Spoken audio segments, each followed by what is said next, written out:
Now let's move with the government budgeting. Okay, so government budgeting 112 में आपका annual financial statement के बारे में है, 110 में आपका मनी बिल के बारे में है, 117 में आपका फाइनेंशियल बिल के बारे में है। सो प्री 1930 एक अकाउंटिंग एक्सरसाइज होता था, तो पोस्ट 1930 कीन्स बोला कि state intervention is very much important. Okay, so government budgeting क्या है? एक एनुअल एक्सरसाइज है about the receipts and expenditure. तो रिसीट हो गया कि estimate the future income as well as expenditure decide where to spend it. Okay, so department of economic affairs है finance ministry के अंदर, दैट प्रिपेयर्स द बजट। बस सबसे पहला चीज ये रैशनल क्या है बजट का, कि अलोकेशन होना चाहिए, रिडिस्ट्रीब्यूशन होना चाहिए, स्टेबलाइजेशन होना चाहिए, लेजिस्लेटिव कंट्रोल। कि हम लोग बजट क्यों बनाते हैं? हम लोग बजट इसलिए बनाते हैं ताकि हम लोग पब्लिक गुड को एलोकेट कर सकें, पहला चीज़। दूसरा, हम लोग बजट इसलिए बनाते हैं ताकि जो प्रोग्रेसिव टैक्सेशन लगा सकें, जो वेल्थ को रिडिस्ट्रीब्यूट कर सकें, जो 39B 39C का मैंडेट है, और उसके बाद इन्फ्लेशन अनएम्प्लॉयमेंट को स्टेबलाइज कर सकें। ठीक है, and the fourth one is the legislative control रखने के लिए एक्सपेंडिचर पे। ठीक है, तो बजट क्या है? Total expenditure. तो उसमें आपका revenue receipt plus capital receipt. तो ये जो टोटल एक्सपेंडिचर और रेवेन्यू रिसिप्ट और कैपिटल रिसिप्ट का जो एक्सपेंडिचर माइनस रिसीट है, यही फिजिकल डेफिसिट है। ये मेट होता है थ्रू बोरोइंग। ठीक है, हाँ। सो कितना टाइप का बजटिंग होता है? इंक्रीमेंटल बजटिंग होता है। सो इंक्रीमेंटल बजटिंग लास्ट ईयर का बजट लिया और उसमें कुछ पार्ट ऐड कर दिया। जीरो बेस्ड बजटिंग हो गया, ये पीटर फायर का कॉन्सेप्ट था कि हर साल नया स्टार्ट करो, zero based budgeting. Performance budgeting हुआ कि लिंक इनपुट टू आउटपुट। ठीक है, आउटकम बजटिंग हो गया कि इम्पैक्ट पे हम लोग करेंगे। ठीक है, quality of results not the quantity of the results. ठीक है, does it decrease the travel time और नॉट। तो परफॉर्मेंस बजट और आउटकम बजट में ये अंतर है। तो परफॉर्मेंस बजट बताता है कि it on the basis of how much output you are providing, उसके हिसाब से इनपुट। देखिए, आपको 100 किलोमीटर का रोड बनाना है तो पर किलोमीटर के हिसाब से आपको पैसे दे देंगे। आउटकम बेस्ड बजटिंग हुआ कि आपका वो ट्रेवल टाइम घटा रहा है कि नहीं घटा रहा। Then there is a concept of gender budgeting. Gender budgeting, that portion of budget that addresses specifically the gender inequalities. ठीक है, तो gender budget is around 8.86% of total budget. तो गोवा आंध्र प्रदेश में gender budget in every department में gender budgeting के लिए काम है। ठीक है, जैसे आउटकम बेस्ड बजटिंग कौन यूज़ कर रहा है? मिनिस्ट्री ऑफ जल शक्ति। जैसे जल जीवन मिशन के लिए आउटकम बेस्ड फ्रेमवर्क्स है। Not just count taps installed but litre of portable water पर पर्सन पर डे हम लोग चेक कर रहे हैं। ठीक है, जल जीवन मिशन में आप बोल सकते हैं हम लोग नंबर ऑफ वाटर पर लीटर पर डे। ठीक है, तो 14th फाइनेंस कमीशन का रिपोर्ट और सेकंड एआरसी रिकमेंडेशन किया कि आउटकम बस बजटिंग को बढ़ाइए ताकि हम लोग पब्लिक स्पेंडिंग को इफिशियंसी यूज़ कर सकें। ठीक है, तो इंडिया में हम लोग हाइब्रिड बजट अप्रोच यूज़ करते हैं। इंक्रीमेंटल अप्रोच भी है, जो सैलरीज है इंटरेस्ट देने के लिए इंक्रीमेंटल अप्रोच है। स्कीम्स के लिए आउटकम बेस्ड अप्रोच है। इक्विटी के लिए जेंडर बेस्ड बजटिंग भी है, करते हैं। ठीक है, तो India need to move from outlay to outcome. अब बजट डॉक्यूमेंट में क्या क्या है ये समझिए। मान लीजिए 1 फरवरी 2025 को बजट डॉक्यूमेंट पेश हुआ, तो इसमें पहला एक होगा एस्टीमेट डॉक्यूमेंट कि नेक्स्ट फाइनेंशियल ईयर तक 1 अप्रैल 2025 31 मार्च 2026 तक गवर्नमेंट का क्या एस्टिमेशन है कि कितना अर्न करेगा, कितना स्पेंड करेगा, based on the projection of the GDP growth and tax buoyancy. ठीक है, टैक्स बुएंसी से हमको पता चलेगा हम लोग कितना मिलेगा, और जीडीपी ग्रोथ से हम लोग को पता चलेगा कहाँ स्पेंड करना है। ठीक है, उसके बाद हम लोग दिस फाइनेंशियल ईयर का रिवाइज एस्टिमेट निकालेंगे, जो 1 अप्रैल 2024 से 1 फरवरी 2025 तक का एक एस्टिमेट आएगा कि एक्चुअल टैक्स कलेक्शन और स्पेंडिंग कितना हुआ। ये रिवाइज एस्टिमेट आएगा, और एक एक्चुअल एस्टिमेट आएगा 1 अप्रैल 2023 से 31 मार्च 2024 तक का। ठीक है, तो ये फाइनल ट्रूथ है। जो एक्चुअल एस्टिमेट है वो अब ऑडिट होगा कैग का। तो कैग समझ रहा है 2025 में वो ऑडिट किया क्या जिसका 2023 से 2024 का ऑडिट करता है। एकदम क्लैरिटी होना चाहिए। तो बजट डॉक्यूमेंट में एक बजट एस्टिमेट आएगा, रिवाइज एस्टिमेट आएगा, और एक्चुअल एस्टिमेट आएगा। ठीक है, हाँ। तो क्रेडिबिलिटी है बजट नंबर से क्या, कि जो बजट एस्टिमेट है माइनस एक्चुअल। ठीक है, अगर उसमें अगर वेरिएंस आया 10% से ज़्यादा, तो समझ लीजिए कि खराब फिजिकल प्लानिंग है। ठीक है, specially when happen in the social sector. ठीक है, इसके बाद आर्टिकल 115 में है सप्लीमेंट्री डिमांड फॉर ग्रांट। तो रिवाइज एस्टिमेट और बजट एस्टिमेट को माइनस कीजिएगा, जो एप्रोप्रिएशन एक्ट होता है वो केवल बजट एस्टीमेट को कवर करता है। तो जो बजट एस्टीमेट से एक्सेस आप कुछ भी खर्चा कीजिएगा, its cover in supplementary demand for grant. ठीक है, सप्लीमेंट्री डिमांड फॉर ग्रांट हम लोग पढ़े ही थे उसमें भी। तो रिवाइज एस्टीमेट माइनस बजट का एस्टीमेट घटा दीजिएगा, तो article 115 supplementary demand for grant ये चीज़ है। ठीक है, revise estimate minus budget estimate. ठीक है, तो आपको वो समय का आ जाएगा जो फरवरी 2025 से अप्रैल 2025 तक का। ठीक है, तो ग्रांट टाइप कितना टाइप का होता है? सप्लीमेंट्री ग्रांट होता है। सप्लीमेंट्री ग्रांट क्या होता है कि इस authorised amount insufficient for current year, अगर इस साल के लिए अगर पैसा कम पड़ गया कोई स्कीम में तो हमको सप्लीमेंट्री ग्रांट चाहिए। दूसरा है एडिशनल ग्रांट, कोई नया ही सर्विस के लिए अगर पैसा चाहिए तो एडिशनल ग्रांट हो गया। एक्सेस ग्रांट हो गया कि ज़्यादा पैसा खर्चा कर दिए। और उसके बाद है vote of credit. Vote of credit है कि आपका खुला चेक दे दिए। ठीक है, हाँ, देखिए कि मान लीजिए डिसइन्वेस्टमेंट मिस हो गया। मान लीजिए कि हम लोग बजट एस्टीमेट में था कि बहुत ज़्यादा डिसइन्वेस्टमेंट करेंगे, बट रिवाइज एस्टीमेट में आया कि कम हो गया। ठीक है, ड्यू टू मार्केट कंडीशन। तो ये जो शॉर्टफॉल हुआ है ये किसी और दूसरा रेवेन्यू सोर्स से कवर होगा। ठीक है, मान लो जो फर्टिलाइजर सब्सिडी हाइक हो गया ग्लोबल गैस फ्लक्चुएशन की वजह से, अब ज़्यादा सब्सिडी में फंसा, तो हम लोग क्या करेंगे? सप्लीमेंट्री ग्रांट देंगे फिर। ठीक है, तो रेवेन्यू एक्सपेंडिचर और बजट एक्सपेंडिचर लगभग रिवाइज एक्सपेंडिचर सेम होना चाहिए। ठीक है, अब रेवेन्यू एंड कैपिटल।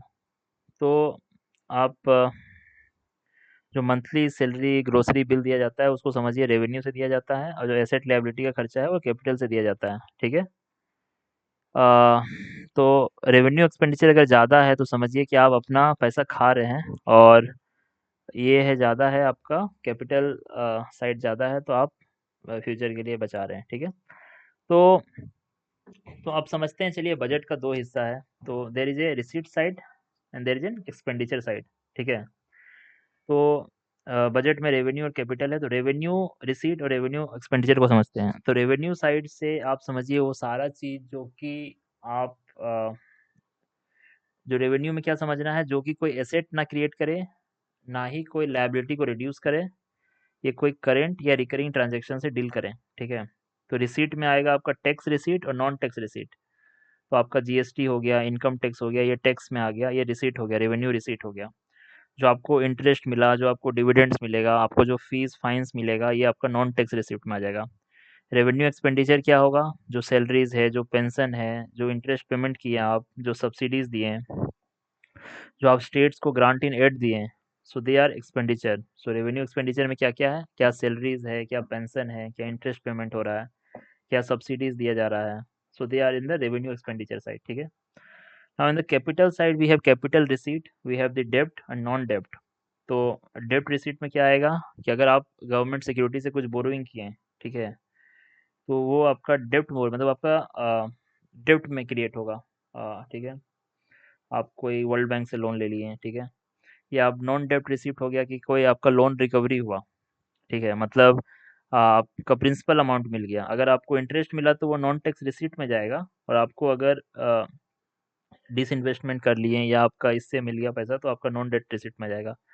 एक्सपेंडिचर हो गया आपका, रोड बनाओ, मतलब सब कैपिटल एक्सपेंडिचर में आएगा। ठीक है, 3.4% ऑफ जीडीपी हम लोग 2024-25 में कैपिटल एक्सपेंडिचर।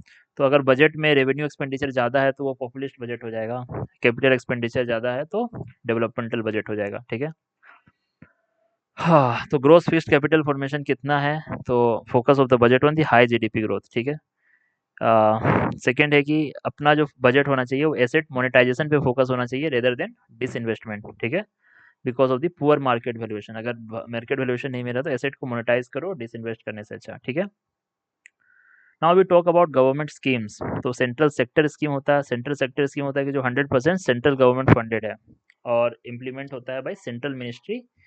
अधिकतर ये मैटर होता है यूनियन लिस्ट का।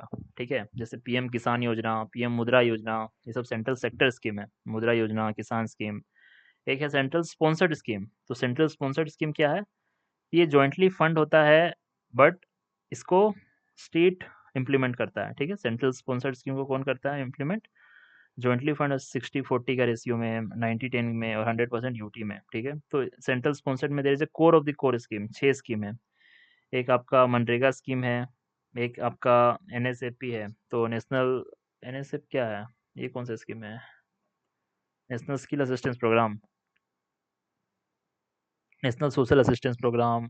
सो अम्ब्रेला स्कीम में आ गया है कि एसटी एससी माइनॉरिटीज़ और वल्नरेबल ग्रुप का जो भी अम्ब्रेला स्कीम है वो कोर ऑफ कोर स्कीम है, ठीक है। फिर then there is a core scheme, there is optional schemes, ठीक है। इसके बाद सनसेट क्लॉज है कि there is third party evaluation by NITI Aayog होता है इस सब स्कीम्स का, ठीक है। तो जो सेंट्रल सेक्टर स्कीम है, जो अफ्रीकन नेशंस अडॉप्ट किए हैं अपना स्टाइल को to manage the energy poverty, ये चीज़ है। मनरेगा में क्या चेंज हो गया, जैसे मनरेगा का जो ओल्ड रिजिम था, पहले 100% सेंट्रल गवर्नमेंट का स्कीम था, वो अब 60-40 हो गया है अनस्किल्ड वेज को देने के लिए।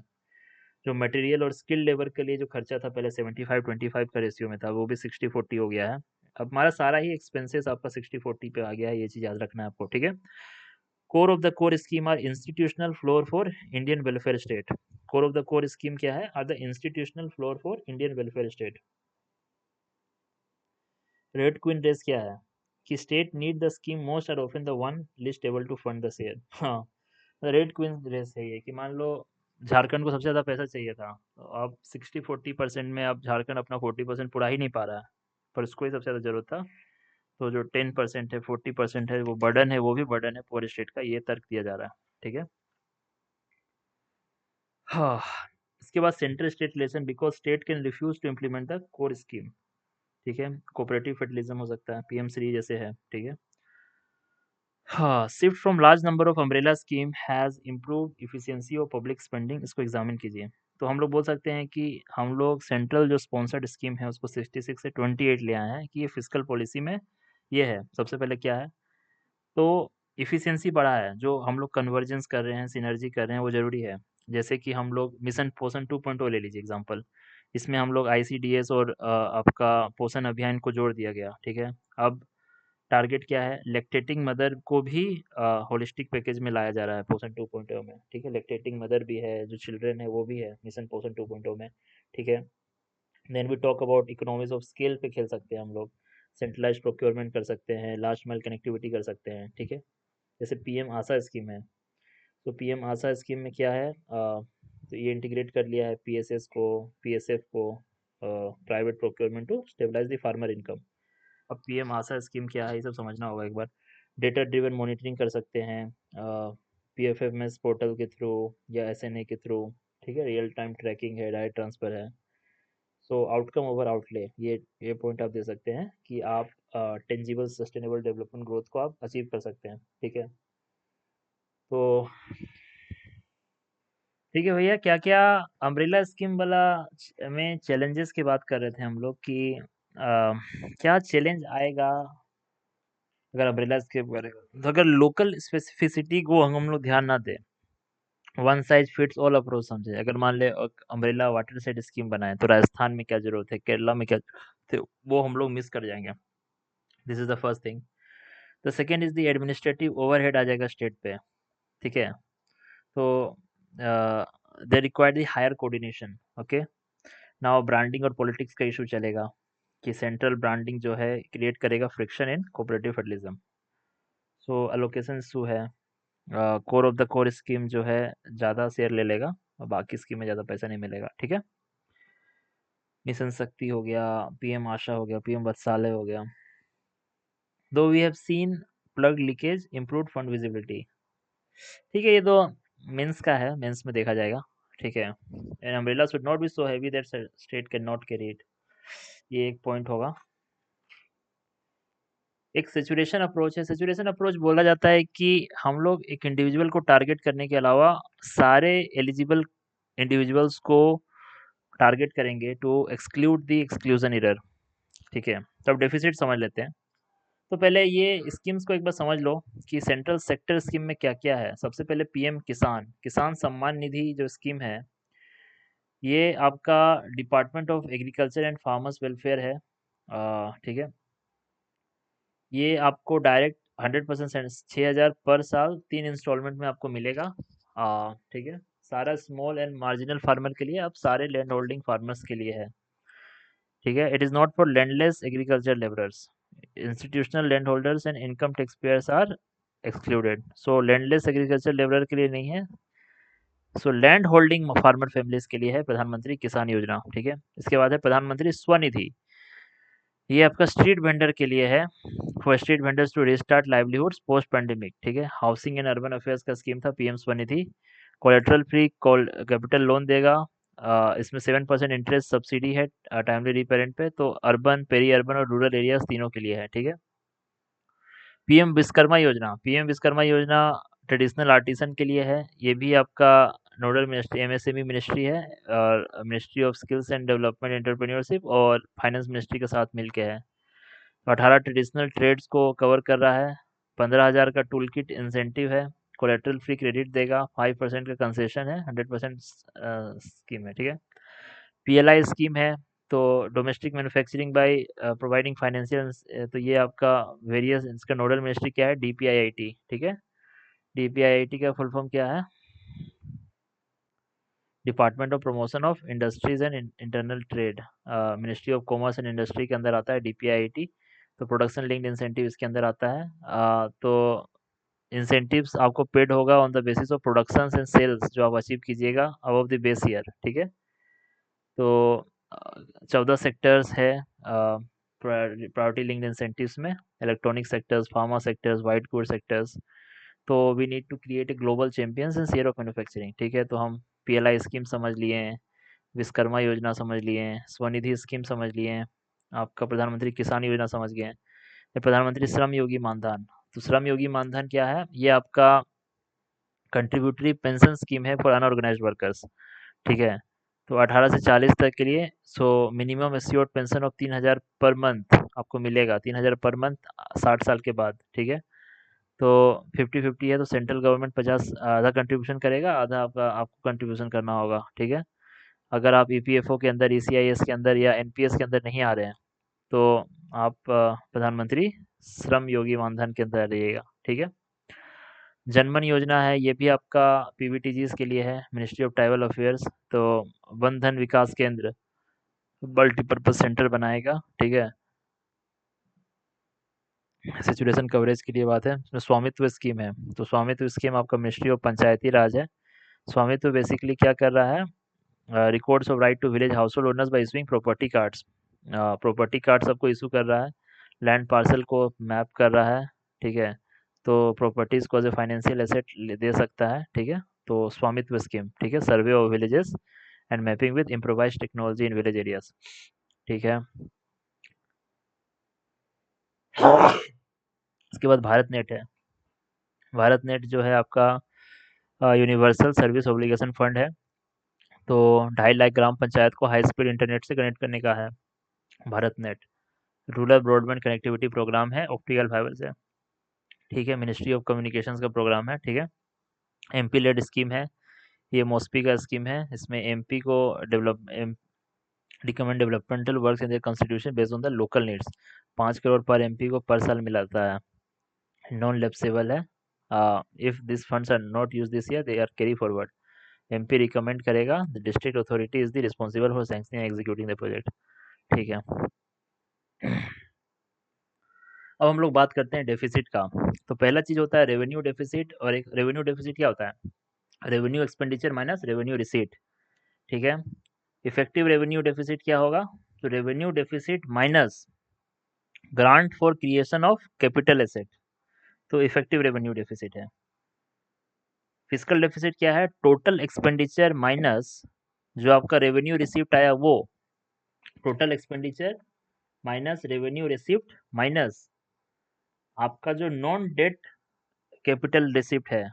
ठीक है, वो आपका फिजिकल डेफिसिट बनेगा। ठीक है, तो एक्चुअली में फिजिकल डेफिसिट क्या है, आपका जो डेट कैपिटल रिसिप्ट है वही तो आपका बचा। ठीक है, तो प्राइमरी डेफिसिट क्या है, physical deficit minus interest payment, वो प्राइमरी डेफिसिट है। तो 4 टाइप का डेफिसिट है, आपको समझना है। रेवेन्यू डेफिसिट क्या हो गया, रेवेन्यू एक्सपेंडिचर में से रेवेन्यू रिसिप्ट घटा दीजिए। इफेक्टिव रेवेन्यू रिसिप्ट क्या हो गया, जो आपका रेवेन्यू डेफिसिट है माइनस जो आपको ग्रांट मिला फॉर द क्रिएशन ऑफ, वो भी आपका आ जाता है नॉन टैक्स रेवेन्यू में। तो आपका जो ग्रांट मिलेगा आपको for the creation of capital asset, जो कि रेवेन्यू कैपिटल एक्सपेंडिचर में है, उसको भी अ, आप हटा दीजिए, रेवेन्यू डेफिसिट में काउंट कर लीजिए, ठीक है। इसके बाद फिस्कल डेफिसिट क्या है? Total expenditure minus revenue receipt minus non डेब्ट कैपिटल रिसीट, ठीक है। प्राइमरी डेफिसिट क्या है? Fiscal deficit minus interest payments. तो हम लोग डेफिसिट को समझ लिए हैं कि रेवेन्यू डेफिसिट और इफेक्टिव रेवेन्यू डेफिसिट को समझ गए हैं। सो फिस्कल डेफिसिट है आपका total expenditure minus revenue received minus non डेब्ट कैपिटल रिसीव्ड, ठीक है। तो प्राइमरी डेफिसिट हुआ आपका अ, जैसे कि fiscal deficit minus interest payment, ठीक है। तो डेफिसिट मैनेजमेंट कैसे होता है? तो प्री 1991 में there is an automatic monetisation, ठीक है। क्या होता था कि ट्रेजरी बिल से हम लोग फाइनेंस डेफिसिट कर देते थे, जिसकी वजह से 1991 में बैलेंस ऑफ पेमेंट क्राइसिस हो गया, ठीक है। फिर 1991 से 2003 के बीच में we are started market borrowing करने लगे कि RBI as a debt manager using government security, ठीक है। 2003 में आया आपका physical responsibility budget management act. तो फिजिकल डेफिसिट जो है वो स्टेचुटरी मैंडेट हो गया कि 3% होना चाहिए जीडीपी का। जो टारगेट्स था उसमें वो पोस्टपोन हुआ। तो जो 2017 से 2024 में देर एन एनके सिंह कमिटी, वो बोला कि डेफिसिट टारगेट जो है वो डेब्ट टू जीडीपी टारगेट एंकर बनाया, डेट टू जीडीपी टारगेट होना चाहिए। एक स्केप क्लॉज बना वहाँ पे, ठीक है। अब सब पूछा कि वाई डेट टू जीडीपी हो, ठीक है। सबसे पहला चीज़ है फ्लेक्सिबिलिटी, ठीक है। तो रिजिड 3% या 4.5% का डेफिसिट टारगेट है। इससे क्या होता है ना कि ये गवर्नमेंट को क्या करता है, कैपिटल एक्सपेंडिचर कट करने पे मजबूर कर देता है इन जस्ट ऑर्डर टू क्या बोलते हैं आपका नंबर मीट करने के लिए, ठीक है। तो फिजिकल डेफिसिट जो होता है 1 ईयर बोरोइंग है, ठीक है। जबकि जो डेब्ट टू जीडीपी रेशियो है ये आपका एग्रीगेटेड टर्म है, ये चीज़ याद रखिए। दूसरा है टोटल डेब्ट given give you long term picture of sustainability rather than 1 year borrowing, ये चीज़ आपको समझना होगा। सो reduce outstanding liability to around 50% of the GDP by March 2031, ठीक है। It need high nominal GDP growth चाहिए रहता है।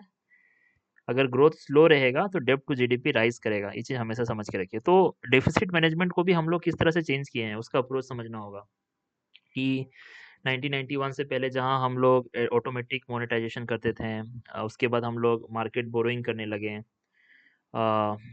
using the RBI is just randomly printing the monies from the 2003 to 2016 we passed the fiscal responsibility budget management act. Then we have the fiscal deficit must be the 3% of GDP, so targets are postponed. So this is the thing. Then we have the encasing committee जो डेब्ट to GDP रखने को बोला, ठीक है। तो 2025-26 के लिए अगर देखा जाए तो फिजिकल डेफिसिट कितना है अपना 4.4% है जीडीपी का। जो रेवेन्यू डेफिसिट है वो आपका 1.5% है जीडीपी का।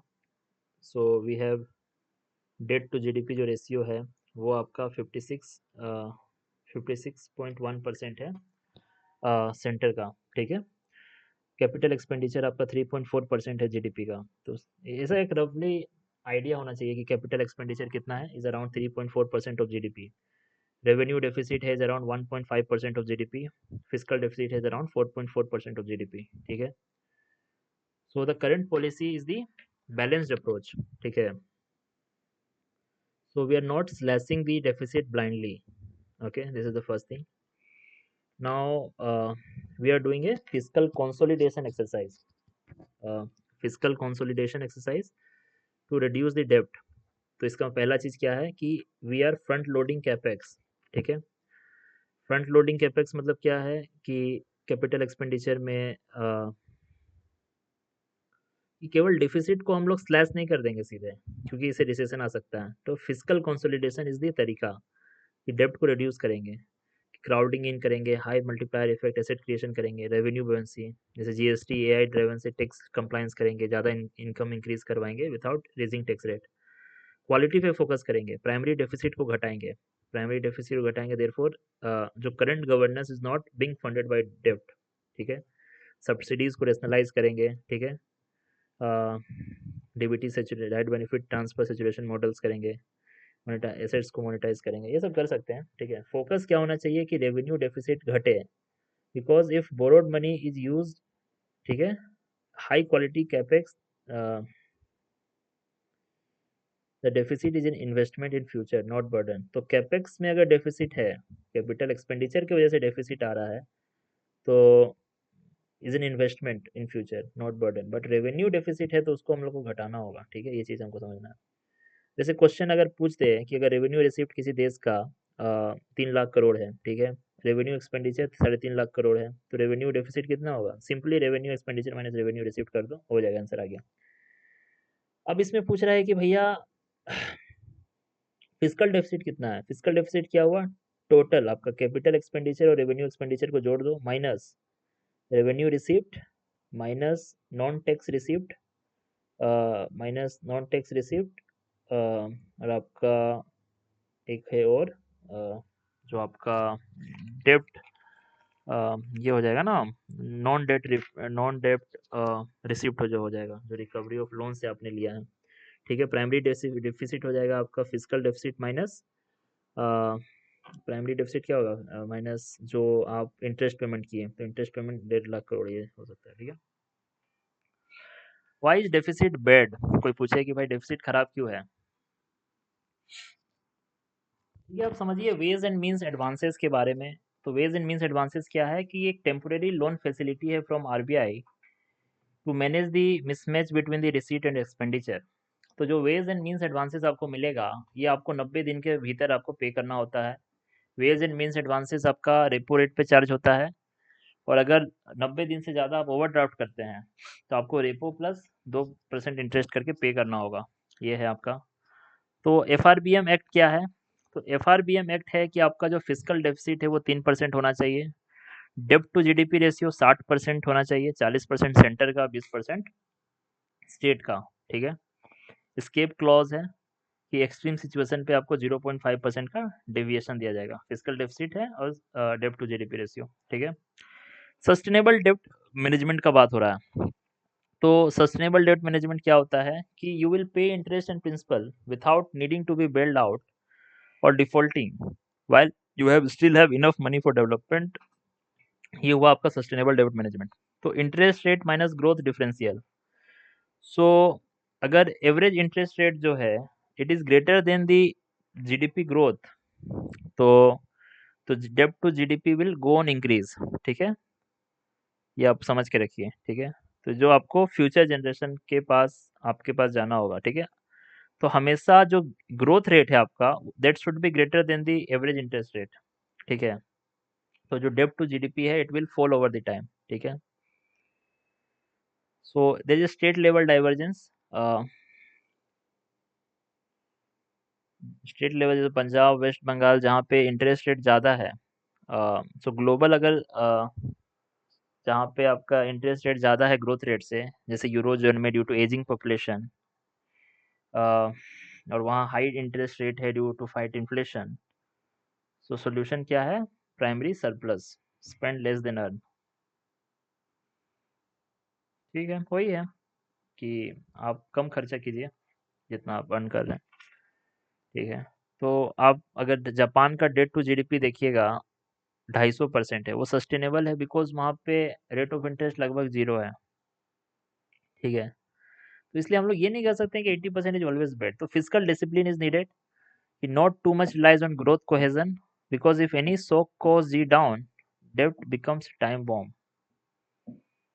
ये चीज़ भी आपको समझना होगा। तो क्वालिटी ऑफ डेब्ट को हम लोग को ध्यान देना होगा, जस्ट ये नहीं कि ग्रोथ बढ़ रहा है तो इसका मतलब हम लोग कुछ भी लोन लेते जाएं। तो डेब्ट टू जीडीपी 50% होना चाहिए, ठीक है, पहला। दूसरा है इंटरेस्ट टू रेवेन्यू रेशियो जो है 25 से 30% होना चाहिए, ठीक है, कि जितना आपका रेवेन्यू है वो इंटरेस्ट में 25 से 30% ही जाना चाहिए। और डोमेस्टिक वर्सेस एक्सटर्नल डेब्ट, तो 95% जो डेब्ट है वो इंटरनल है, ये भी आपको अच्छा बात है, ठीक है। तो ग्रोथ पे फोकस करें, मैच्योरिटी को लेंदनिंग करें, ग्रीन बॉन्ड है, raising money for green project, ठीक है। हाँ। So let's complete international economics. तो इंटरनेशनल इकोनॉमिक्स में क्या बोला जा रहा है कि जो रुपी है, डॉलर है, वो क्या है एक्चुअली में करेंसी मार्केट में कमोडिटी है, ठीक है। अगर मान लीजिए, सिंपल एनालॉजी समझिए, अगर डॉलर का सप्लाई बढ़ता है या डॉलर का सप्लाई बढ़ा, इसका मतलब क्या हुआ, रुपी का डिमांड बढ़ा। तो जिसका डिमांड बढ़ता है उसका प्राइस बढ़ता है, समझ गए ना। तो रुपी अप्रिसिएट हो गया, रुपी अप्रिसिएट हो गया, इसका मतलब क्या हुआ कि एक डॉलर पहले 50 में मिलता था, तो अब एक डॉलर अब 40 में मिलेगा, तो रुपी का वैल्यू इंक्रीज हुआ। तो इससे क्या हो गया कि इंडियन एक्सपोर्ट क्या होगा, इंक्रीज होगा कि डिक्रीज होगा। रुपी अप्रिसिएशन और डिप्रिसिएशन का गेम बहुत ही आसान है। तो अगर आप सिंपली समझिए कि आपका देश में डॉलर जो रुपी का डिमांड है कब बढ़ेगा, ठीक है। रुपी का डिमांड आपका तब बढ़ेगा जब आपका अ, आप आप डॉलर का सप्लाई बढ़ेगा, ठीक है। जब देश में डॉलर का सप्लाई आएगा, जब तभी आपका रुपी का मतलब रुपी का डिमांड कब बढ़ेगा, मतलब demand of rupee increases when supply of dollar increases. Supply of dollar कब बढ़ेगा, एक तरीका तो डायरेक्ट है कि एफपीआई एफडीआई आ जाए, पहला तरीका। दूसरा तरीका है कि इंडियन एक्सपोर्ट ज़्यादा हो जाए, जितना हम लोग इंपोर्ट कर रहे हैं ज़्यादा एक्सपोर्ट हो जाए तो आ जाएगा, दूसरा। तीसरा क्या है, अगर स्ट्रॉन्ग जीडीपी है, लो इन्फ्लेशन है, इकोनॉमिक स्टेबिलिटी है तो आ जाएगा। हायर इंटरेस्ट रेट है कि इंडिया में ज़्यादा इंटरेस्ट रेट है तो ग्लोबल इन्वेस्टर आएगा। तो ये इस तरह से सोचिए कि ये सारे फैक्टर्स जो हैं, इससे आपका डिमांड ऑफ रुपीस बढ़ेगा, ठीक है। अब सेम समझिए कि सप्लाई ऑफ रुपीस कब बढ़ेगा, इससे आपका करेंसी, जब डिमांड रुपी का बढ़ता है तो करेंसी अप्रिसिएट होता है। जब रुपी का सप्लाई बढ़ेगा, रुपी का सप्लाई बढ़ेगा मतलब क्या, डॉलर का डिमांड बढ़ेगा, तो अपना करेंसी डिप्रिसिएट करेगा। मतलब आप बाहर ज़्यादा घूमने जा रहे हैं, इंडियन इंपोर्ट इंक्रीज कर रहे हैं, ये चीज़ है आपका, समझ गए। ये बेसिक है। इसके बाद हम लोग को समझना है फैक्टर क्या क्या है। यूएस फेड रेट अगर हाई है, ठीक है, यूएस में फेड रेट अगर हाई है तो डिमांड ऑफ डॉलर इंक्रीज होगा, ठीक है। क्योंकि यूएस में अगर फेड रेट हाई होगा तो क्या होगा उससे कि जो यहाँ से डॉलर है, वहाँ से डॉलर ज़्यादा नहीं आएगा, एफडीआई एफपीआई कम हो जाएगा, तो यहाँ पे डिमांड ऑफ डॉलर ज़्यादा होगा। अब डिमांड ऑफ डॉलर ज़्यादा होगा तो आपका करेंसी डिप्रिसिएट करेगा, ये चीज़ याद रखिए, ठीक है। इंपोर्ट में क्या है, ज़्यादा हंगर होगा क्रूड ऑयल का, गोल्ड का, तो आपका करेंसी डिप्रिसिएट करेगा, ठीक है। Double taxation avoidance agreement, double taxation क्या है कि दो जगह आपका टैक्सेशन लग रहा है, एक जगह सोर्स जहां आप इनकम अर्न किए पहला, दूसरा जहां आपकी कंपनी रजिस्टर्ड है, ये। तो जहां आप इनकम अर्न किए, जहां आपकी कंपनी रजिस्टर्ड है, this is the source and residence. तो रेजिडेंस में रूल क्या है कि आप अगर जहाँ पे आप कंपनी रजिस्टर्ड है, ठीक है, वहाँ उसके पास राइट है to tax the global income, पहला चीज, ठीक है। और जहाँ से इनकम अर्न हुआ उस देश के पास राइट है to tax the income generated, ये दो चीज है, ठीक है। तो टैक्स क्रेडिट मेथड है, टैक्स एग्जेम्पशन मेथड है, ठीक है। ये चीज आप समझिए। तो इसके बाद,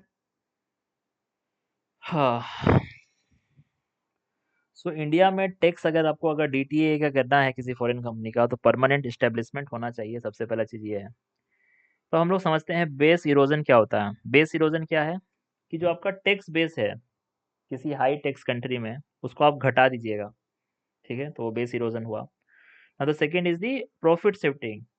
Profit shifting is the moving those profit to a country जहाँ पे टैक्स रेट जीरो है, ठीक है, that is the base erosion and profit shifting. तो क्या क्या टेक्निक है बेस इरोजन प्रॉफिट शिफ्टिंग करने का, पहला है ट्रांसफर प्राइसिंग।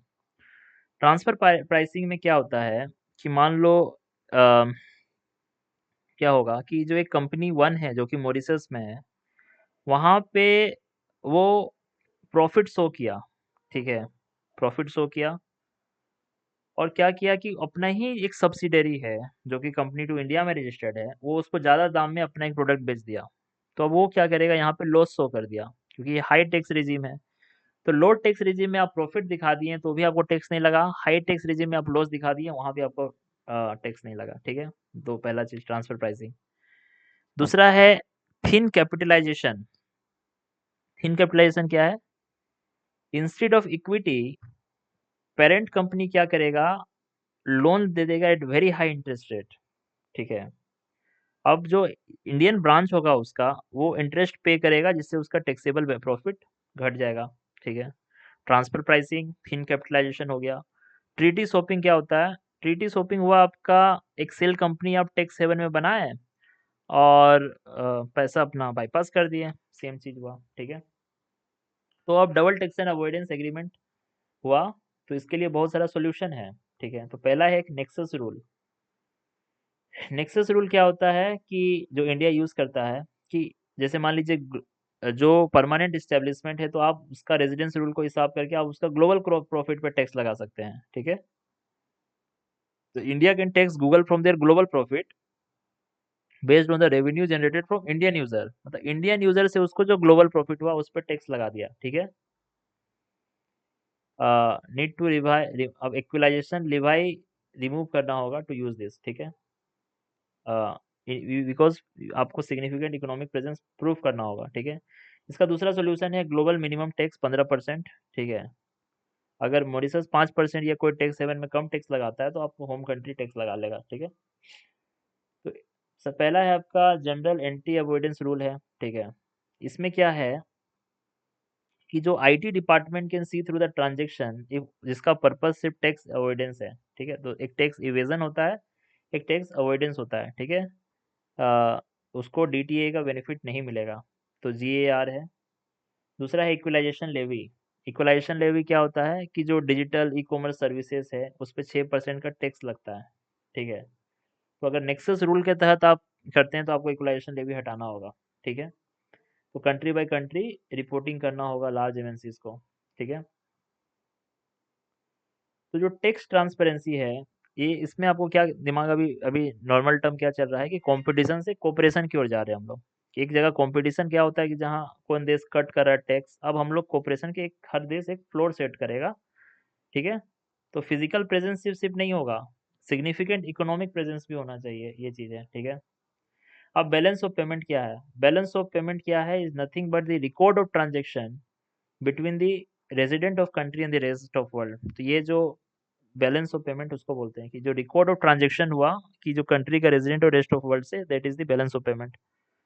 तो करंट अकाउंट में दो चीज है, विजिबल और इनविजिबल। तो विजिबल में आपका आपका आ जाएगा इंपोर्ट एक्सपोर्ट, ठीक है। इनविजिबल में आ जाएगा आईटी सर्विसेज, सॉफ्टवेयर, टूरिज्म, ठीक है। और जो मर्चेंडाइज करंट अकाउंट डेफिसिट है, ठीक है। तो जो करंट अकाउंट क्या चीज़ से डील करता है, सिंपल आपको याद रखना है, जो फ्लो ऑफ इनकम कंजम्पशन उससे जो डील कर रहा है, ठीक है। ये आपका करंट जीडीपी और कंजम्पशन को अफेक्ट करेगा, that is the current account, ठीक है। तो करंट अकाउंट डेफिसिट में फर्स्ट ऑफ ऑल जो विजिबल चीज है, तो जैसे कि मर्चेंडाइज, ऑयल, गुड, तो इंपोर्ट हुआ तो माइनस, एक्सपोर्ट हुआ तो प्लस। तो मर्चेंडाइज जो अपना बैलेंस ऑफ पेमेंट है, वो उसमें अपने पास ट्रेड डेफिसिट है, ठीक है, due to high demand of crude oil. दूसरा है इनविजिबल सेक्टर्स, जैसे कि आईटी हो गया, सर्विसेज हो गया, सॉफ्टवेयर हो गया, टूरिज्म हो गया, ठीक है। आ, इसमें आपका इनकम हो गया, ट्रांसफर हो गया। तो प्राइमरी इनकम हो गया, जो प्रॉफिट आया, इंटरेस्ट आया, डिविडेंड आया, वो सब आपका यहाँ आएगा इनविजिबल में। ट्रांसफर जो सेकेंडरी इनकम है, रेमिटेंस हो गया, गिफ्ट हो गया, ग्रांट हो गया, वो भी आपका सब करंट अकाउंट में आ रहा है। कैपिटल अकाउंट होता है कि how we finance the trade gap, उसके लिए कैपिटल अकाउंट है, ठीक है।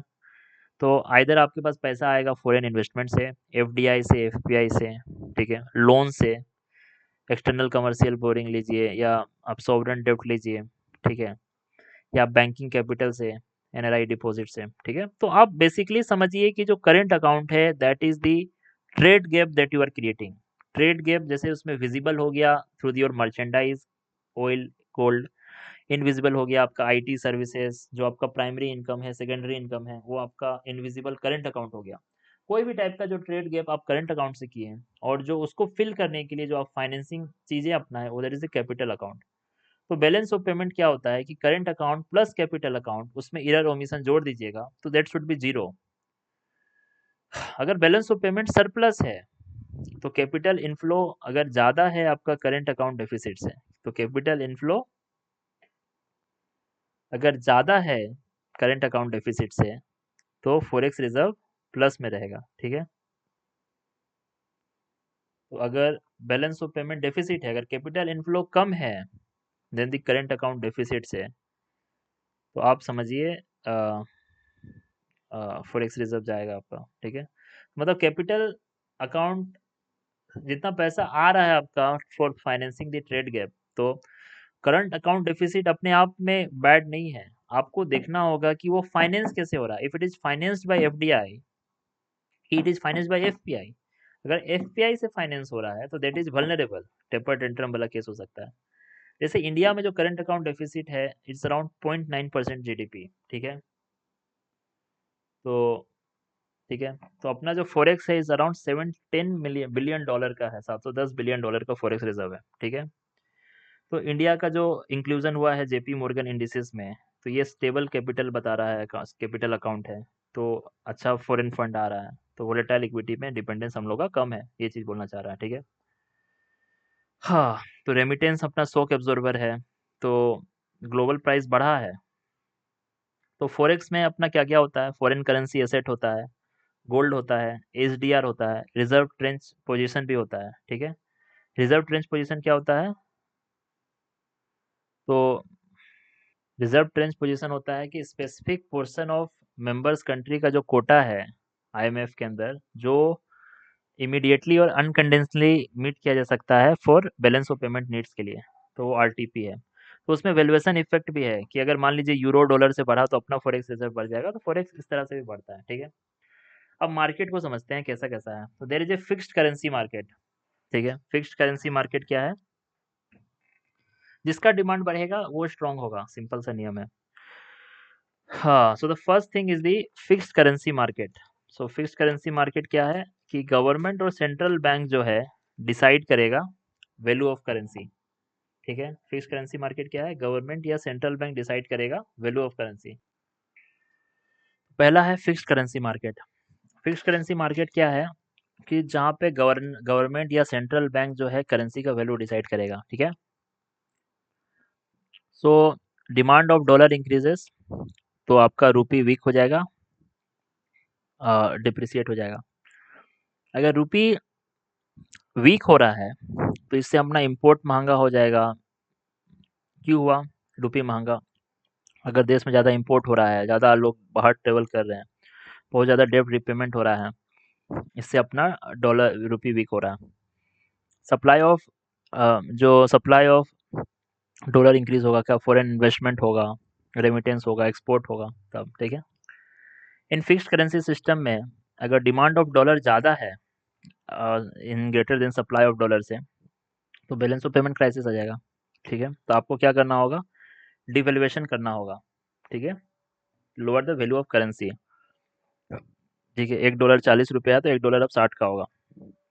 डिवैल्यूएशन किए तो इससे क्या होगा, एक्सपोर्ट चीपर हो जाएगा, ठीक है। $1 = 40, तो $1 = 20 हो जाएगा, तो रिवैल्यूएशन हो गया, ठीक है। तो currency is peg to another currency, basket of currency और गोल्ड, ठीक है। इसके बाद समझना हम लोग को रिवैल्यूएशन। रिवैल्यूएशन होता है कि आपका करेंसी अप्रिसिएट कर गया, $1 40 का था तो अब $1 20 का है, ठीक है। हम्म, तो demand of dollar increases, rupee weak हो गया है, तो central bank sell dollar and also buy rupee to soak extra supply, ठीक है। तो इसका यूसेज है, आप समझिए कि सेंट्रल बैंक कंट्रोल कर सकता है डॉलर का वैल्यू को by selling dollar by buying dollar, ठीक है। सऊदी अरेबिया यूएई है जो फिक्स कर दिया है अपना यूएस डॉलर से, ठीक है। इजिप्ट फिक्स सिस्टम को चेंज किया है, चाइना में क्रॉलिंग पैग है, ठीक है। इसका ड्रॉबैक है कि there should be a rise of hawala market. मान लीजिए गवर्नमेंट फिक्स कर दिया $1 80, ब्लैक में $1 100 में मिल रहा, तो पीपल वहाँ पे सेल करेगा। तो जो फॉरेन एक्सचेंज रेट है is used to fixed rate is used to control inflation in Argentina but requires fiscal discipline to work। ये चीज़ हमेशा याद रखिए। इसके बाद है floating exchange rate. Floating exchange rate क्या होता है? Market forces of demand and supply के कारण से काम करता है, ठीक है। तो जहाँ फिक्स्ड एक्सचेंज रेट में वैल्यूएशन और डिवैल्यूएशन होता है आपका, जहाँ अगर डिमांड और सप्लाई ऑफ डॉलर इंक्रीज हुआ तो अप्रिसिएशन होगा, डिमांड ऑफ रुपीज़ इंक्रीज हुआ तो अप्रिसिएशन होगा, और डिप्रिसिएशन भी होता है। अगर डिमांड ऑफ डॉलर इंक्रीज हुआ तो डिप्रिसिएशन होगा, डिमांड ऑफ डॉलर डिक्रीज हुआ तो आपका अप्रिसिएशन होगा, ठीक है। अगर आप एक्सपोर्ट कर रहे हैं, एफडीआई कर रहे हैं, तो डिमांड अप्रिसिएट होगी। तो बेसिक है, सब समझ गया, ठीक है। इंडिया क्या करता है? मैनेज फ्लोटिंग सिस्टम है, ठीक है। सो आरबीआई टारगेट करता है वोलेटिलिटी को, लेवल को नहीं, ठीक है। तो अगर बहुत ज़्यादा चेंजेस तुरंत हुआ तो आरबीआई इंटरवेन करेगा, ठीक है। तो अ, तो रुपी स्टेबल है, ठीक है। So there is a impossible trinity का कॉन्सेप्ट है कि तीन चीजें एक जैसे, हम लोग ग्रोथ, इन्फ्लेशन रेट और एक था ना, ग्रोथ, इन्फ्लेशन रेट और इंटरेस्ट रेट, ये तीनों चीज एक साथ कंट्रोल नहीं हो रहा था। उसी तरह से यहाँ एक इम्पॉसिबल ट्रिनिटी और है कि आप फिक्स्ड फॉरेन एक्सचेंज रेट रखना चाहते हैं, कैपिटल मूवमेंट को फ्री रखना चाहते हैं, और इंडिपेंडेंट मॉनेटरी पॉलिसी रखना चाहती है। ये तीनों चीज नहीं होगा। चलिए करके देखते हैं। चलिए हम लोग कर देते हैं फ्री कैपिटल मूवमेंट और फिक्स्ड फॉरेन एक्सचेंज रेट, ठीक है। इससे क्या होगा? तो when you raise interest rate to control inflation, इससे क्या होगा? फॉरेन मनी आ जाएगा आपके देश में फॉर हाई रिटर्न, ठीक है। अब फॉरेन मनी आ गया, so you need to print local currency to keep exchange rate fix. तो उससे क्या होगा? और इन्फ्लेशन हो जाएगा, ठीक है। तो मान लीजिए आप फिक्स्ड एक्सचेंज रेट रखते हैं, ठीक है, चाइना की तरह, और मॉनेटरी पॉलिसी अपना इंडिपेंडेंट रखना चाहते हैं, तो आपको फ्री कैपिटल मूवमेंट नहीं रखना होगा, आपको फिर चाइना की तरह क्लोज करना होगा, ठीक है। यूएस, यूके, यूरो जोन को आप देखिएगा, जहाँ पे मॉनेटरी पॉलिसी इंडिपेंडेंट है और फ्री कैपिटल मूवमेंट है, तो आप फिक्स्ड फॉरेन एक्सचेंज रेट नहीं रख सकते। वहाँ पे आपको फिर देखिएगा वो लोग फ्लोटिंग एक्सचेंज रेट रखता है। तो आप अगर देखिएगा फ्री कैपिटल मूवमेंट हो रहा है और अगर फिक्स्ड एक्सचेंज रेट है, तो आप सोचिएगा कि मॉनेटरी पॉलिसी हम बढ़ा देते हैं इन्फ्लेशन, तो ऐसे नहीं होगा। जैसे ही आप इंटरेस्ट रेट बढ़ाएं, क्योंकि फ्री कैपिटल मूवमेंट है, सारा कोई आ जाएगा, आपका मनी फ्लड करेगा हाई रिटर्न के लिए। तो आपको फिर एक्सचेंज रेट को फिक्स भी रखना है, फिक्स रखना है ना, तो आपको फिर करना होगा, फिर इन्फ्लेशन हो जाएगा, ठीक है। इंडिया कैसे मैनेज करता है इस ट्रायलेमा को? पहला है कि हम लोग फ्री कैपिटल मूवमेंट नहीं है, हम लोग का पार्शियल कैपिटल अकाउंट कन्वर्टिबिलिटी है, ठीक है। कि हम लोग एफडीआई एफपीआई को अलाउ करते हैं बट लिमिटेड है, ठीक है, पहला चीज। दूसरा है जो अपना एक्सचेंज रेट है वो फिक्स्ड नहीं है, वो फ्लोटिंग एक्सचेंज रेट है, ठीक है। तीसरा तीसरा हम लोग मॉनेटरी पॉलिसी ऑटोनॉमी है, ठीक है, कि अपना इन्फ्लेशन टारगेट प्रायोरिटी है, ठीक है। हाँ, जैसे मान लीजिए दो सिचुएशन बनेगा। मान लीजिए यूएस में फेड रेट हाई हो गया, तो इससे क्या होगा कि मनी यहाँ से हटेगा। और मनी यहाँ से हटेगा तो दो चीज़ है, फ्री कैपिटल फ्लो है इंडिया में। तो आ, तो रूपी अब क्रैश हो रहा है, ठीक है, पहला चीज़। तो अब आरबीआई को क्या करना होगा? आ, आ, ठीक है, रूपी क्रैश हो रहा है, तो दूसरा चीज़ है कि RBI have to increase interest rate, ठीक है। तो इंटरेस्ट रेट बढ़ाएगा to control inflation. But interest rate बढ़ाएगा तो सिचुएशन को समझिए कि जब मनी, हॉट मनी आउटफ्लो हुआ इंडिया से, ठीक है, तो क्या होगा? तो क्योंकि अपना फ्री कैपिटल फ्लो है, तो मनी इंडिया में आएगा, मनी इंडिया से जाएगा। तो अब डॉलर जा रहा है इंडिया से, तो डॉलर का डिमांड क्रिएट हुआ। अब डॉलर का डिमांड क्रिएट हुआ, तो आप बोल सकते हैं क्या? अब सप्लाई रुपी का बढ़ाना होगा। अब रुपी का सप्लाई बढ़ाओगे तो इन्फ्लेशन बढ़ जाएगा। अब इन्फ्लेशन को कंट्रोल करने के लिए हाई इंटरेस्ट रेट कर दिया। हाई इंटरेस्ट रेट कर देगा तो दो सिचुएशन है। तो आइदर इन्फ्लेशन कंट्रोल होगा, either fixed exchange rate control होगा। तो आरबीआई इसको सेक्रीफाइस किया, ठीक है। जापान में फ्री मनी है, मतलब कैपिटल अकाउंट का मूवमेंट फ्री है, ठीक है। मॉनेटरी पॉलिसी वहाँ पे इंटरेस्ट रेट लगभग जीरो रहता है। तो आप देखिएगा कि उनका फॉरेन एक्सचेंज में मैसिव कोलैप्स है येन का वैल्यू में, ठीक है। करेंसी कन्वर्टिबिलिटी क्या है कि कितना आसान से आपका करेंसी कन्वर्ट हो सकता है। तो एक करंट अकाउंट कन्वर्टिबिलिटी है। तो करंट अकाउंट कन्वर्टिबिलिटी आपका फेमा के थ्रू गवर्न होता है, ठीक है, कि आपका करेंसी को कन्वर्ट करना for trading goods and services, loan के लिए इंटरेस्ट पे करना है, चाइल्ड के एजुकेशन के लिए आपको अब्रॉड भेजना है, that is around the FEMA. ठीक है। तो अगस्त 1994 में India full capital account convertibility है। ठीक है। अब आपको आरबीआई का परमिशन नहीं चाहिए, पर कैपिटल अकाउंट कन्वर्टिबिलिटी में कि freedom to convert currency to moving asset, क्या आप यहाँ से कोई घर खरीद लिए वहाँ पे, ऐसा कुछ मूविंग एसेट खरीद सकते हैं इधर उधर करने के लिए। तो पार्शियल कैपिटल अकाउंट कन्वर्टिबिलिटी है इंडिया में। ठीक है। तो तारापुर कमेटी बना है 1997 में, 2006 में, for full capital account convertibility. तो ये बोला है कि आप फुल कैपिटल अकाउंट कन्वर्टिबिलिटी कब कर सकते हैं, तो फिजिकल डेफिसिट आपका 3.5% से कम होना चाहिए, इन्फ्लेशन आपसे आपका 3 से 5% का रेंज में होना चाहिए फॉर 3 साल, एनपीए आपका 5.5% से कम होना चाहिए, आपके पास 6 महीना का फॉरेक्स होना चाहिए। सब आप ये 4 कंडीशन बताया था, एनपीए 5% से कम, इन्फ्लेशन आपका 3 से 5% का रेंज में, फिजिकल डेफिसिट 3.5% से कम होना चाहिए। ठीक है। पर जो क्रिप्टो है वो कन्वर्टिबिलिटी नॉर्म्स को अब चेंज किया है। ठीक है। तो करंट अब देखिए जाए तो फिजिकल डेफिसिट अपना 4.5% है, तो वो ज़्यादा है 3.5% से, इन्फ्लेशन रेंज में है, एनपीए रेंज में है, फॉरेक्स 11 महीना का है अपने पास। हाँ, तो फिजिकल डेफिसिट सही हो जाए तो अपना फुल कैपिटल अकाउंट कन्वर्टिबिलिटी हो सकता है अकॉर्डिंग टू तारापुर कमेटी। ठीक है। इंडिया कॉशियस क्यों है, ईस्ट एशियन फाइनेंशियल क्राइसिस आया था 1997 में। ठीक है। तो फुलर रूट क्या है, foreigner to buy Indian bond without any limit.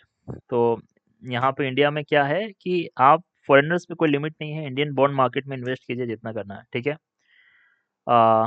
Trade settlement 25 country के साथ होता है अपना, इंटरनेशनल है रुपये के साथ। ठीक है। इसका सॉल्यूशन है। अब एक्सपोर्ट कॉम्पिटिटिवनेस समझना है हम लोग को। तो एक्सपोर्ट कॉम्पिटिटिवनेस क्या है कि दो चीज़ें हैं इसमें, कि भैया एक है आपका डिप्रिसिएशन, जैसे आपका करेंसी डिप्रिसिएट हुआ, मतलब $1 पहले 80 में मिल रहा था, अब $1 90 में मिल रहा है, इसका मतलब क्या हुआ कि जो इंडियन गुड्स है विदेश में चीप हो गया। ठीक है। जिससे क्या होगा, आपका एक्सपोर्ट इंक्रीज होगा। ठीक है। और एक चीज़ और समझिए, ये आपका कंसेक्वेंस है, बट कभी कभी क्या होता है ना कि आपका करेंसी अप्रिसिएट भी करता है इन केस कि आपका एक्सपोर्ट बढ़ा हुआ है। ठीक है। मतलब ज़्यादा डॉलर आ रहा है आपके देश में, तो एक्सपोर्ट इंपोर्ट से ज़्यादा हो रहा है, तो डिमांड ऑफ डॉलर क्या बोलोगे, डिमांड ऑफ जो रुपी है वो बढ़ेगा, डॉलर इंडिया में आएगा, तो demand of supply of dollar बढ़ेगा, तो आपका करेंसी अप्रिसिएट करेगा। तो डिप्रिसिएट करके हम लोग एक्सपोर्ट कर रहे हैं, पहला चीज़। दूसरा है एप्रिसिएशन, $1 75 में मिला तो इंडियन गुड एक्सपेंसिव हुआ तो एक्सपोर्ट डिक्रीज होगा। ठीक है। तो आपको चेक करना होगा कि अगर रुपी डिप्रिसिएट होता है 10% से और इन्फ्लेशन हुआ 15% से, तो भी एक्सपोर्ट डिक्रीज हो जाएगा। क्यों? Due to REER.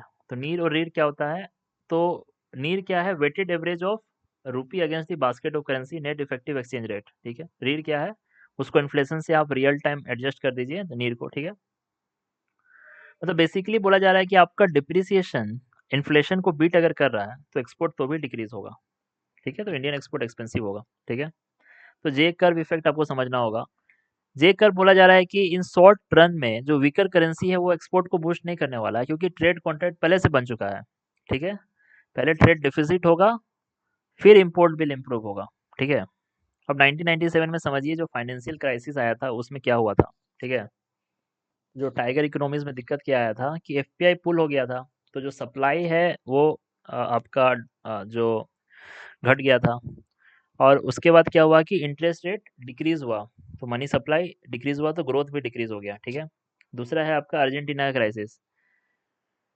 तो अर्जेंटीना क्या किया था, अपना इकोनॉमी को डॉलराइज कर दिया था। ठीक है।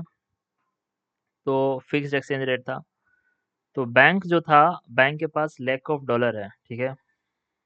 तो बैंक के पास कमी था, तो ब्लैक मार्केट हो गया था क्योंकि उसका पेसोस का, तो हाइपर इन्फ्लेशन हो गया था वहाँ पे। ठीक है।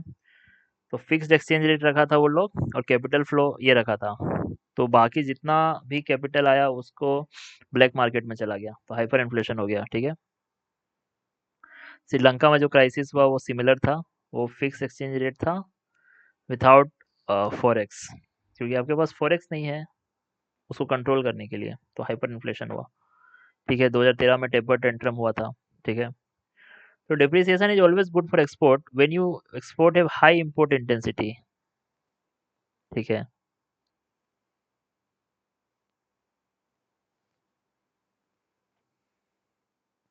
मतलब कि आप ज्वेलरी एक्सपोर्ट कर रहे हैं पर रो गोल्ड इंपोर्ट कर रहे हैं, आईफोन एक्सपोर्ट कर रहे हैं बट उसका पार्ट इंपोर्ट कर रहे हैं, प्रॉफिट मार्जिन इससे घटता है, ठीक है। जब रीर कैलकुलेट होता है तो आरबीआई 40 देश का करेंसी को ट्रैक करता है टू फाइंड कि रुपी ओवर वैल्यूड है कि नहीं है, ठीक है। पहला चीज, अगर रीर 100 से ज्यादा है, ठीक है, तो करेंसी आपका स्ट्रांग है, देन द फेयर वैल्यू, तो इंपोर्ट इंक्रीज होगा, एक्सपोर्ट डिक्रीज होगा, ठीक है। करेंसी वार क्या होता है? करेंसी वार होता है कि अगर चाइना अपना करेंसी डिवैल्यू किया है तो उसका एक्सपोर्ट चीपर हो जाएगा। तो even though Indian rupees stable है तो आप अपना करेंसी जानबूझ के डिवैल्यू कर रहे हैं, ठीक है।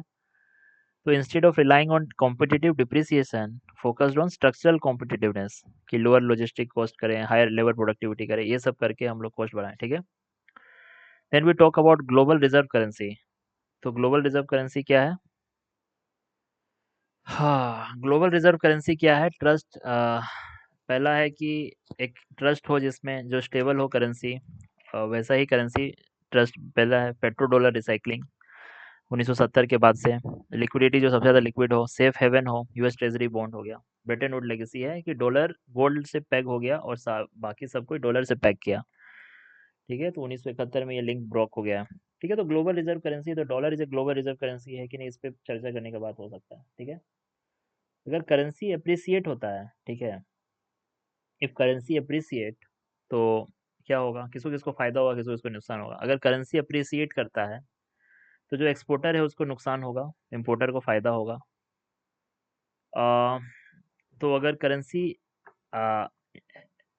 जो मान लो इम्पोर्टर को फायदा होगा, तो जो इम्पोर्टेड इन्फ्लेशन हो रहा था, क्योंकि इम्पोर्ट अब सस्ता होगा, तो जो इम्पोर्टेड इन्फ्लेशन हो रहा है तो वो भी इसको फायदा होगा। फॉरेन डेब्ट कम होगा, क्योंकि अब आपको कम रुपीस देना होगा टू पे यूएस डॉलर लोन, ठीक है। टूरिज्म में नेगेटिव होगा कि जो इंडियन टूरिज्म है वो कॉस्टली हो जाएगा, ठीक है। मार्शल लर्नर कर्व क्या है? कि currency depreciation will help only, currency depreciation कब हम हेल्प करेगा? जब price elasticity of demand for export and import greater than one है, ठीक है। ये मार्शल लर्नर कब हो रहा है? If people are sensitive to change their buy if people are sensitive to change their buying habit, तो आपका करेंसी डिप्रिसिएशन काम नहीं करेगा। Sum of price elasticity of demand, price elasticity of demand for price elasticity of demand for export and import. देखो क्या बोलना चाह रहा है, ये डच डिजीज का याद दिलाना चाह रहा है कि अगर आपका रुपी स्ट्रॉन्ग है, ठीक है ना, अगर आपका स्ट्रॉन्ग रुपी है या वहाँ का करेंसी जैसे स्ट्रॉन्ग था, तो पहला है कि आपका एक्सपोर्ट बहुत एक्सपेंसिव होगा, तो एक्सपोर्ट जगह से आपका फिर लोकल मैन्युफैक्चरिंग श्रिंक हो जाएगा, ठीक है। तो जब तक आपका पास अ, कुछ ऐसा रिसोर्स है जो आप एक्सपोर्ट क्या बोलते हैं, जिससे आपके पास फॉरेन करेंसी है, अदरवाइज फिर आपका इकोनॉमिक कोलैप्स होने का खतरा होगा, ठीक है। तो डॉलर का स्टेटस अगर बात किया जाए तो इस प्रिविलेज भी है, बर्डन भी है। To provide world with dollar, तो यूएस को हमेशा ट्रेड डेफिसिट रन करना पड़ेगा, अदरवाइज तो वर्ल्ड लिक्विडिटी के आउट ऑफ लिक्विडिटी हो जाएगा, ठीक है। इसलिए आप बात कीजिएगा कि despite massive physical deficit, US government का एक फायदा क्या है यूएस का, कि डॉलर, क्योंकि ग्लोबल डिमांड है यूएस डेट का, ठीक है, तो वो कभी भी यूएस कंटिन्यू लोन ले सकता है चीपली, ठीक है। अ, ठीक है। सो यूएस बॉन्ड प्राइस बढ़ेगा तो यील्ड घटेगा, ठीक है। तो बॉन्ड प्राइस अगर ज़्यादा है तो लो यील्ड होगा, तो यूएस टू फंड से डेफिसिट वेरी चीपली, ठीक है। तो वोस्ट्रो नोस्ट्रो अकाउंट इजी है। वोस्ट्रो मीन्स योर्स, कि आपका मनी जो हमारे पास है, मतलब कोई रशियन बैंक होगा तो वो इंडियन बैंक में वोस्ट्रो अकाउंट खोलेगा, ठीक है। आप समझिए, तो अगर मान लीजिए कोई कंपनी ऑयल खरीदा, ठीक है, तो रसियन बैंक से आया कोई, और जो रसिया का जो है बंदा, वो आपका इंडियन मेडिसिन करना चाहता, तो इंडियन मेडिसिन एक्सपोर्ट हुआ, तो जो रसियन बैंक का जो वोस्ट्रो अकाउंट में पैसा था, ठीक है, वो उसमें रुपीज़ था वो उसको इंडियन रुपीज़ में पे कर दिया, ठीक है। जो नोस्ट्रो अकाउंट है अपना नोस्ट्रो अकाउंट खुलेगा वहाँ उनके पास, ठीक है। करेंसी स्वैप एग्रीमेंट समझ गए कि ये back to back loan between two central bank. मान लीजिए वही वाला बात है कि फिक्स्ड एक्सचेंज रेट है, आफ्टर सम टाइम 6 मंथ आपको लगा कि अ, वही रेट पे लें कि ऐसा कुछ है तो ठीक है, चेंज कर सकते हैं हम लोग, करेंसी स्वैप कर सकते हैं। इंडिया के पास $75 बिलियन है swap line with Japan. 25,000 crore SAARC का करेंसी लाइन है to enable neighbour country to trade in rupee, ठीक है। ये इंटरनेशनलाइजेशन के लिए हम लोग पॉइंट लिख सकते हैं, डी डॉलराइजेशन के लिए। In a multipolar currency world where other currency play important regional role, तो ग्लोबल फाइनेंशियल सेफ्टी नेट है। ये चीज़ आप रिवर्स जे कर्व के बारे में समझ सकते हैं। करेंसी डिप्रिसिएशन कब मदद करेगा? जब प्राइस इलास्टिसिटी ऑफ डिमांड और एक्सपोर्ट और इंपोर्ट ग्रेटर देन 1 है। इसका मतलब क्या हुआ? नेक्स्ट बात ये बोल रहा है, मार्शल लर्नर कर्व क्या बोल रहा है कि क्या केवल करेंसी डिप्रिसिएट करने से आपका ट्रेड बढ़ जाएगा? ऐसा नहीं है, आपको चेक करना होगा कि जो आपका प्राइस इलास्टिसिटी ऑफ डिमांड है, जो कि एक्सपोर्ट या इंपोर्ट, एक्सपोर्ट बढ़ाने से और इंपोर्ट घटाने से, that should be greater then 1 होना चाहिए। मान लीजिए कि आप रुपी डिप्रिसिएट किए हैं और इंडियन गुड्स चीप हो गया। अगर price elasticity of demand high रहेगा तो foreigners will significantly buy more, increasing the total export revenue, ठीक है। इन इलास्टिक लेस देन 1 होगा तो प्राइस इलास्टिसिटी ऑफ डिमांड कम होगा, even though Indian goods are cheaper, foreigners don't buy much more, तो total export revenue जो है actually fall हो जाएगा, ठीक है। If many other countries sell the same product like textiles और टी, तो डिमांड इलास्टिक है। If the supplier of specific hitech component, तो डिमांड इन इलास्टिक है, ठीक है।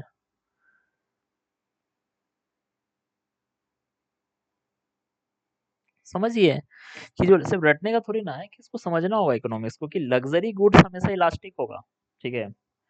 तो अगर लग्जरी गुड्स इलास्टिक होगा तो अगर आप मान लीजिए आप करेंसी डिप्रिसिएट करके सोचिएगा कि हम अपना लग्जरी गुड सस्ता करेंगे, तो ऐसा नहीं होगा, ठीक है। ट्रेड नहीं बढ़ेगा, ठीक है।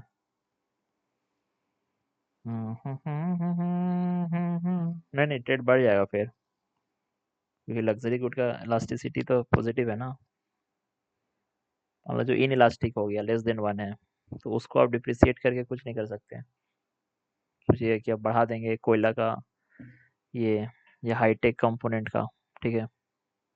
कि सिंपली समझिए कि जो हाईटेक आइटम होगा, अगर आपका रुपी डिप्रिसिएट हो गया, वो आइटम सस्ता हो गया, तो भी लोग उसको इतना नहीं खरीदेंगे, क्योंकि उसका, हाँ, ऐसा नहीं है ना कि ठीक है, you sell the same quantity but receive the less foreign currency, तो आपका एक्सपोर्ट अर्निंग कम होगा। अगर आप कोल को ले लिए, तो डिमांड ऑफ कोल आपका पावर प्लांट का कैपेसिटी से है, ना कि इसका फ्लक्चुएशन से, ठीक है। ये चीज़ आप समझ के रखिए, इससे आप रिलेट कर सकते हैं। So let's complete the taxation और उसके बाद खत्म करते हैं। तो सबसे पहले टैक्सेशन क्या है, आर्टिकल 265 को समझिए। आर्टिकल 265 बोल रहा है कि there should be no tax that should be collected except by the authority of law. So this is the tax collection is the sovereign right. This is the first thing. The second thing is the lack of quid pro quo, ठीक है। Lake of quid pro को क्या है, not guarantee direct benefit to individual player. ये चीज आप बोलते हैं कि जो आप बोलिएगा कि टैक्सेशन में पहला चीज है कि सोवरेन राइट है। दूसरा आप बोल सकते हैं कि जो टैक्स दे रहा है आपको वो बेनिफिट मिलेगा, ये गारंटी भी नहीं है। रिडिस्ट्रीब्यूटिव टूल है, फिजिकल पॉलिसी का टूल है। डायरेक्ट टैक्स क्या होता है कि बर्डन जो है कांट बी शिफ्टेड,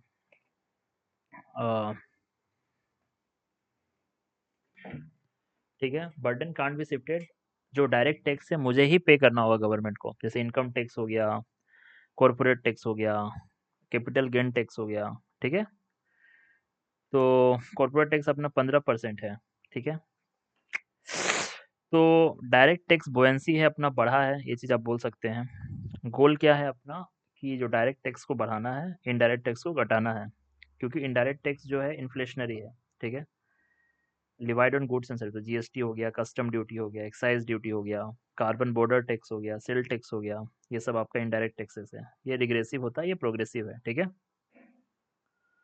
तो जीएसटी 1.85 लाख करोड़ का कलेक्शन है, जीएसटी कलेक्शन। तो ये फॉर्मलाइजेशन ऑफ इकोनॉमी है, तो स्मॉल बिजनेसेस भी इनपुट टैक्स क्रेडिट ये कर सकता है।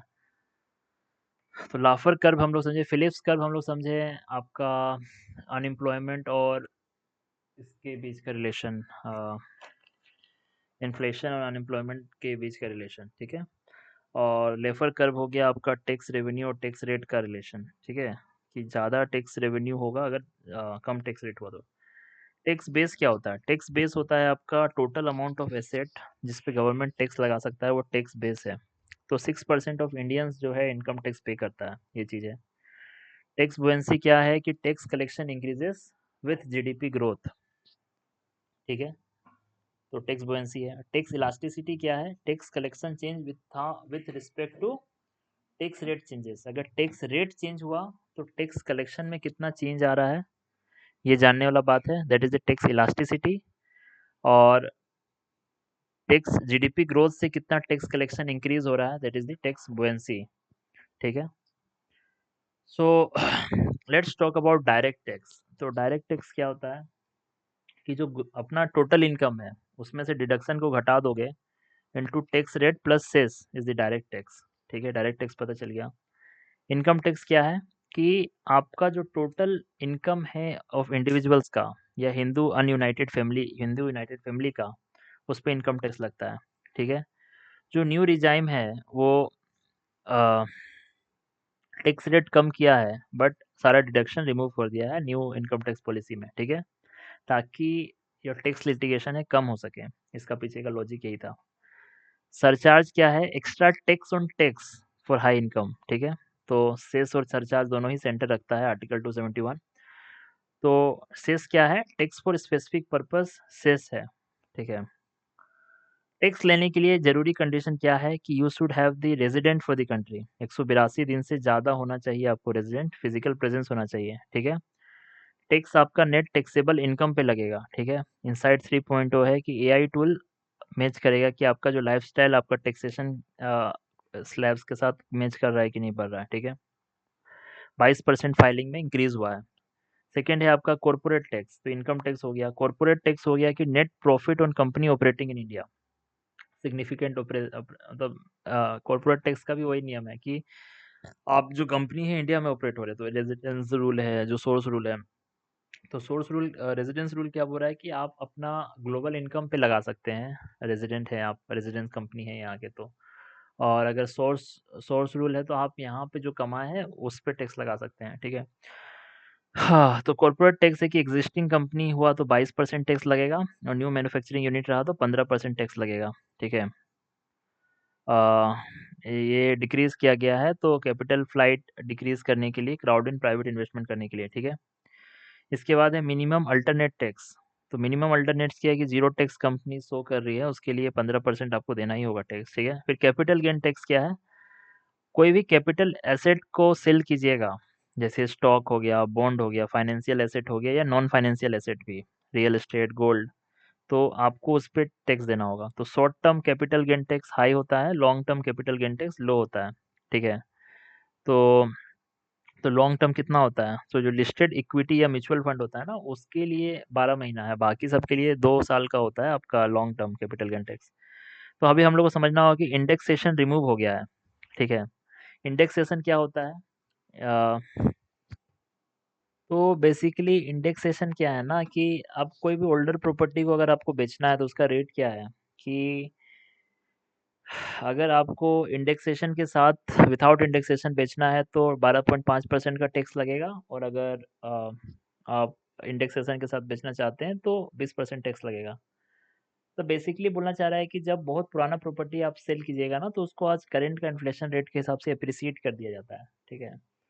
तो अगर आप समझिए कि अगर आप समझते हैं कि देखिए बहुत ही सिंपल सा बात है कि मान लीजिए जब आपका प्रॉपर्टी बहुत स्लोली बढ़ा, मान लीजिए 50 लाख का प्रॉपर्टी था, 10 साल में बस 85 लाख ही बढ़ा, ठीक है। तो टैक्सेबल गेन यहाँ पे जो होगा आपका, जो मान लीजिए 85 लाख हुआ, और परचेज किया था आपने 50 लाख में, तो 35 लाख का गेन हुआ। तो आप जब इंडेक्सेशन लगाएँगे ना जिसमें आपका बहुत कम एप्रिसिएट हुआ है कुछ कम समय में, तो आप उसमें 20% ओल्ड रूल के हिसाब से ज़्यादा पैसा कमा सकते हैं। अब सिनेरियो 2 में समझिए कि मान लीजिए 50 लाख का प्रॉपर्टी था, अब उस करोड़ में चला गया, ठीक है?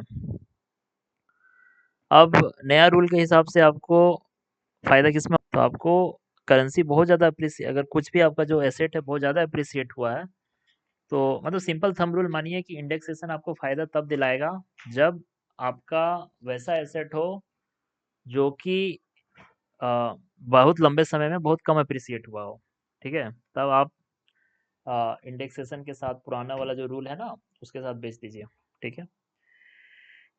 एक्साइज़ ड्यूटी क्या होता है? अगर कोई गुड आपके कंट्री के अंदर बनता है, तो फैक्ट्री लीव करने से पहले उस पे एक्साइज़ ड्यूटी लग जाता है। तो स्टेट एक्साइज़ लगाता है अल्कोहल पे, सेंट्रल एक्साइज़ लगाता है आपका पेट्रोल, टोबैको ये सब पे, ठीक है? ठीक है, टोबैको पे जीएसटी भी लगता है, ये भी याद रखिएगा, ठीक है?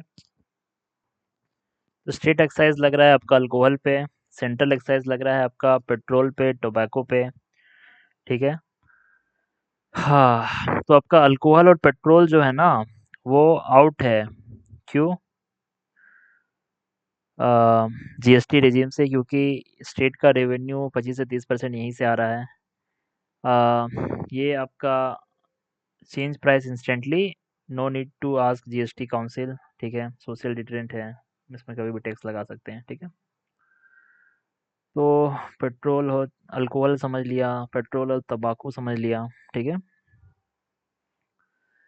इसके बाद आ, कार्बन एक्साइज लगा सकता है, एनसीसीडी सिगरेट पे लग सकता है, अल्कोहल पे सिन टैक्स लगा है, वुमेन वेलफेयर में जाता है। एक्सेस जो पेट्रोल पे जो एक्साइज लगता है ना, वो स्टेट भी एक्साइज लगाता है। तो पेट्रोल पे जो एक्साइज लगता है वो आपका ग्रीन हाइड्रोजन सब्सिडी में जाता है, ठीक है? तो ठीक है, जो अगर एक्साइज बढ़ रहा है पेट्रोल में, तो it decreases the consumption, is good for nature, ठीक है?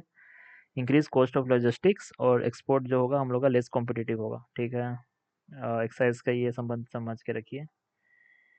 सेल टैक्स है 2005 से पहले क्या होता था कि total value of product at final sale में आपका सेल टैक्स लिया जाता था, ठीक है? सेंट्रल सेल टैक्स हो गया था, ठीक है? हाँ, तो इशू था वही टैक्स ऑन टैक्स का इशू था। 2005 से 2017 तक वैट होता था, ठीक है? तो इशू क्या था? So there is a service gap.